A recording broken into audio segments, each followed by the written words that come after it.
क्या प्रार्थना करने के लिए भी अपना आधार कार्ड और सहमति पत्र देना होगा? मुंबई और उसके आसपास के इलाकों की ईसाई प्रार्थना सभाओं में अब वाकई ऐसा हो रहा है। क्या है ये पूरा मामला, इस वीडियो में बताएंगे। नमस्ते, मेरा नाम है निहारिका और आप देख रहे हैं इंडियन एक्सप्रेस हिंदी। 28 अगस्त से महाराष्ट्र में जबरन धर्मांतरण के खिलाफ एक नया सख्त कानून लागू होने जा रहा है। इसका नाम है Maharashtra freedom of religion act 2026। इसके लागू होने से पहले ही मुंबई और आसपास के इलाकों की ईसाई प्रार्थना सभाओं में एक बड़ा बदलाव देखने को मिल रहा है। वहां आने वालों से एक फॉर्म भरवाया जा रहा है। ये एक सेल्फ डिक्लेरेशन फॉर्म है, यानी खुद से प्रमाणित घोषणा पत्र। फॉर्म भरने वाला डिक्लेयर करता है कि वो अपनी मर्जी से प्रार्थना सभा में आ रहा है। उस पर कोई दबाव नहीं है, कोई लालच या धमकी नहीं दी गई है।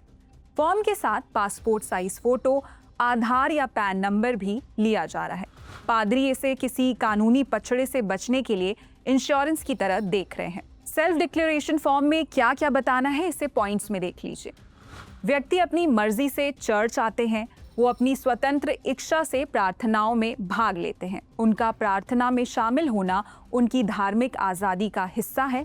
अगर कोई उनके या चर्च के खिलाफ झूठा आरोप लगाता है तो इस सेल्फ डिक्लेरेशन फॉर्म को कानूनी सबूत के तौर पर पेश किया जा सकता है।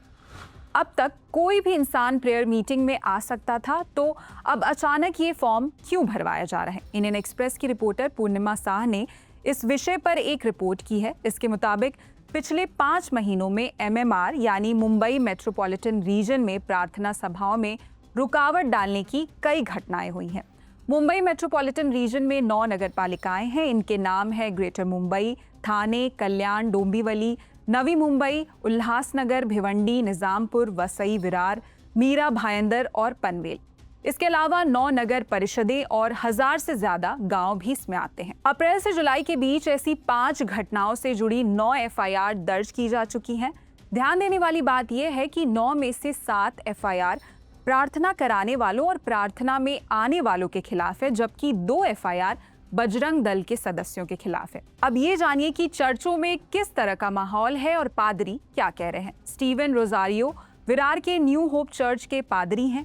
अब वो रविवार की प्रार्थना के समय लोहे का मुख्य गेट बंद रखते हैं। स्टीवन रोजारियो ने अपनी सभा में कहा, चूंकि प्रार्थना सभाओं पर लगातार हमले हो रहे हैं, तो हम ये फॉर्म अपने पास रख रहे हैं ताकि कल को कोई ये दावा ना करे कि हमने आपको जबरदस्ती बुलाया है। हम इसे सबूत के तौर पर दिखा सकें। पादरी स्टीवन ने आरोप लगाया कि पुलिस अक्सर हिंसा करने वालों के खिलाफ FIR दर्ज नहीं करती। अनीता पटेल 16 साल से ईसाई धर्म का पालन कर रही हैं। उन्होंने बताया कि पहली बार उन्हें ऐसा फॉर्म भरना पड़ रहा है। इंडियन एक्सप्रेस की रिपोर्टर पूर्णिमा शाह से बात करते हुए अनीता ने कहा कि उन्हें ऐसा महसूस हो रहा है मानो अपनी पसंद के धर्म का पालन करने की उनकी आज़ादी सीमित हो गई है। देवदान त्रिभुवन महाराष्ट्र क्रिश्चियन डेवलपमेंट एसोसिएशन के अध्यक्ष हैं। उनका कहना है कि ये फॉर्म पूरी तरह सुरक्षा के लिए है, कोई सरकारी दस्तावेज नहीं है, बस पादरी इसे अपने पास संभाल कर रखते हैं। इसके अलावा सुरक्षा के लिए अब चर्चों में CCTV कैमरे लगाए जा रहे हैं और तस्वीरें भी ली जा रही हैं। इस मामले में बजरंग दल का क्या कहना है? गौतम रावरिया कोंकण क्षेत्र में बजरंग दल के सह संयोजक हैं।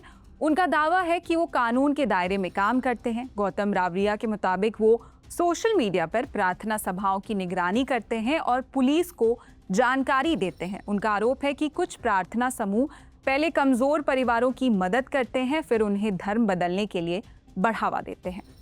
अब इस पूरे मामले पर पुलिस क्या कह रही है? निकेत कौशिक MBVV यानी मीरा भाईंदर वसई विरार पुलिस कमिश्नर हैं। उनका कहना है कि पिछले कुछ महीनों में एक स्थानीय घटना हुई थी, जरूरी कार्रवाई भी की गई थी, लेकिन इसे कोई ट्रेंड नहीं कहा जा सकता। उन्होंने ये भी कहा कि पुलिस को ऐसे किसी कंसेंट फॉर्म की जानकारी नहीं है। हालांकि मुंबई फॉर पीस जैसे सिविल सोसाइटी संगठनों ने पुलिस से सुरक्षा की मांग की है। मुंबई पुलिस के जॉइंट कमिश्नर मनोज कुमार शर्मा ने बताया कि मुंबई में कुछ घटनाएं हुई थी जहां दोनों पक्षों से शिकायतें आई और हंगामा करने वालों को चेतावनी दी गई। वहीं आर्कडायसिस ऑफ बॉम्बे के प्रवक्ता फादर नाइजल बेरेट ने सेल्फ डिक्लेरेशन फॉर्म को एक समझदारी भरा एहतियात बताया है, जिससे ये साबित हो सके कि लोग स्वेच्छा से प्रेयर में आ रहे हैं। अब ये जान लीजिए कि 28 अगस्त से लागू हो रहे महाराष्ट्र धर्म स्वतंत्रता कानून में क्या है। ये 31 जुलाई को नोटिफाई हुआ। इसमें क्या प्रावधान है, बता रही हमारी रिपोर्टर पूर्णिमा शाह। महाराष्ट्र का नया फ्रीडम ऑफ रिलीजन एक्ट 2026 कानून जिस कन्वर्जन को अनलॉफुल मानता है, यानी दबाव, धोखे, धमकी, लालच, बहला फुसलाकर या किसी तरह का प्रलोभन देकर कराए गए धर्म परिवर्तन को रोकने के लिए लाया गया है। इसमें शादी के जरिए किए जाने वाले कथित अनलॉफुल कन्वर्जन से जुड़े मामले भी शामिल है। लेकिन अगर कोई व्यक्ति अपनी मर्जी से धर्म बदलना चाहता है तो उसके लिए भी यह तय प्रोसेस है। उसे धर्म परिवर्तन से 60 दिन पहले अथॉरिटीज़ को नोटिस देना होगा। इसके बाद कन्वर्जन को लेकर इंक्वायरी और ऑब्जेक्शंस हो सकते हैं। धर्म बदलने के बाद भी डिक्लेरेशन देना होगा और उसका वेरिफिकेशन किया जाएगा। इस कानून के तहत सिर्फ धर्म बदलने वाला व्यक्ति ही कंप्लेंट नहीं कर सकता। पेरेंट्स, सिबलिंग्स और दूसरे रिलेटिव्स भी शिकायत कर सकते हैं। इसके तहत offences cognizable and non bailable है। Minor, women, SC, ST person या दूसरे वल्नरेबल लोगों से जुड़े मामलों में सज़ा और ज़्यादा हो सकती है। लेकिन सिविल सोसाइटी ग्रुप्स और कॉन्स्टिट्यूशनल एक्सपर्ट्स इसका विरोध कर रहे हैं। उनका कहना है कि कानून फोर्स्ड कन्वर्जन रोकने तक सीमित नहीं है। 60 दिन का नोटिस, पुलिस इंक्वायरी, डिक्लेरेशन और रिलेटिव्स की कंप्लेंट्स लोगों की फेथ, मैरिज और पर्सनल चॉइसेस को स्टेट स्क्रूटनी के दायरे में ला सकते हैं।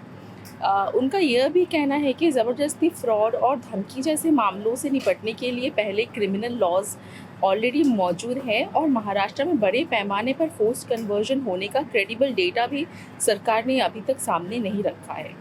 क्रिटिक्स को चिंता है कि इन प्रोविजंस के इस्तेमाल कंसेंटिंग एडल्ट्स, खासकर interfaith couples, women, Dalits and Adivasis and young people को परेशान करने के लिए किया जा सकता है। सिविल सोसाइटी ग्रुप्स का कहना है कि यह कानून प्राइवेसी, पर्सनल लिबर्टी और रिलीजियस फ्रीडम जैसे कॉन्स्टिट्यूशनल राइट्स पर असर डाल सकता है। कुल मिलाकर इस नए कानून में जबरन, प्रलोभन देकर या धोखाधड़ी से किए गए धर्मांतरण पर सख्त सजा का प्रावधान है। अब प्रार्थना या आयोजन कराने वाले पर ही ये साबित करने की जिम्मेदारी होगी कि धर्मांतरण पूरी तरह स्वैच्छिक था, खासतौर पर जब मामला किसी नाबालिग, महिला, अनुसूचित जाति, अनुसूचित जनजाति या मानसिक रूप से अस्वस्थ व्यक्ति से जुड़ा हो। इस पूरे मामले पर आपकी क्या राय है, कमेंट सेक्शन में जरूर बताएं। देश और दुनिया की अन्य खबरों के लिए देखते रहिए इंडियन एक्सप्रेस हिंदी। शुक्रिया।